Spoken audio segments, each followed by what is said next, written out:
రొయ్యల సాగులో production cost తగ్గించవచ్చా?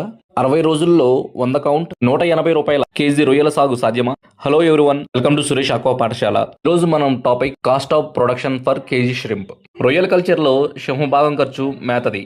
స్థానంలో లీజ్, సీడ్, పవర్ ఉన్నాయి. వీటితో పాటు sanitisation, minerals, probiotic, feed supplement. నేను చెప్పిన చిట్కాలు పాటిస్తే మీరు రొయ్యలను కేజీకి ₹175 నుంచి ₹190 సాగు చేయవచ్చు. పాండ్ ప్రిపరేషన్: ఇందులో చెరువును వెండగొట్టిన తర్వాత ప్లవ్ చేసి ఎకరాకి 1 టన్ను ఏజీ లైమ్ బాటమ్ లో ఇవ్వాలి. దానితో పాటు మైక్రో న్యూట్రియంట్ అయిన జింక్, ఫామ్ అయినా నార్మల్ జింక్ అయినా ఎకరాకి 2 కేజీలు బాటమ్ లో ఇవ్వాలి. తదుపరి మోపీ పొటాష్ ఎకరాకి 30 కేజీలు లేదా ల్యాబ్ గ్రేడ్ పొటాష్ అయితే ఎకరాకి 5 కేజీలు బాటమ్ లో ఇవ్వాలి. వాటర్ పంపింగ్: ఇందులో భాగంగా 60 నెంబర్ లేదా 100 నెంబర్ కలిగిన క్లాత్ మెష్ లను ఫిల్టరేషన్ కోసం వాడాలి. ఆ సమయంలో పొటాషియం పరమాంగనేట్ 2 నుంచి 4 కేజీ క్లాత్ మెష్ లో కట్టి వాటర్ ఇన్లెట్ దగ్గర పాండ్ లో ఉంచాలి. శానిటైజేషన్ లేదా క్లోరినేషన్: 35% యాక్టివ్ క్లోరిన్ ఉన్న బ్లీచింగ్ 50 కేజీల నుంచి 100 కేజీలు సరిపోతుంది ఒక ఎకరాకు. బ్లీచింగ్ అప్లికేషన్ చేసిన 48 గంటల తర్వాత మినరల్స్ స్టాండర్డ్ కంపెనీవి ఎకరాకి 5 కేజీలు అప్లికేషన్ ఇవ్వాలి. ప్రోబయోటిక్: స్టాండర్డ్ కంపెనీ ప్రోబయోటిక్ ఎకరానికి 500 గ్రాములు. దీంతో పాటు బెల్లం 2 నుంచి 3 కేజీలు, లైవ్ ఈస్ట్ పావు కేజీ, తినే సోడా 50 గ్రాములు కలిపి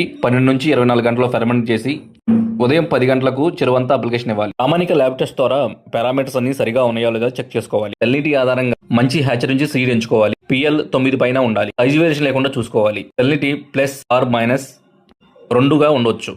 ఫీడింగ్: ప్రామాణిక కంపెనీ మేత ఉపయోగించాలి. మొదటి రోజు లక్షకు 2 కేజీల మేత సమభాగాలు 2 సార్లు లేదా 3 సార్లు అందించాలి. మొదటి వారం లక్షకు రోజుకు 200 గ్రాములు పెంచాలి. రెండవ వారం రోజుకు 300 గ్రాముల చొప్పున పెంచాలి. మూడవ వారం లక్షకు 400 గ్రాములు పెంచాలి. 4వ వారం 200 గ్రాములు రోజుకు పెంచాలి.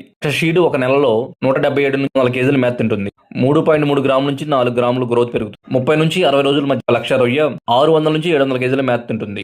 10 గ్రాముల వరకు గ్రోత్ పెరుగుతుంది. 20 రోజులకు రొయ్య సాగులో ఖర్చు ఎలా ఉన్నాయి? ఫీడ్ కాస్ట్ 68,000 నుంచి 77,000 వరకు, seed 40,000, 40,000, mineral 5,000, pumping, pond preparation 5, పిచిక్ 2,000, ఇతర ఖర్చులు 5,000గా ఉన్నాయి. మొత్తం 1,75,000 నుంచి 1,80,000 వరకు ఖర్చు అవుతుంది. అనవసరమైన కెమికల్స్, పురుగు మందులు వాడకం తగ్గించాలి. చెక్ ట్రే అబ్జర్వేషన్ అనేది పర్ఫెక్ట్ గా చూసుకోవాలి. రొయ్యల సాగులో ఇది అతి ముఖ్యమైన ఘట్టం.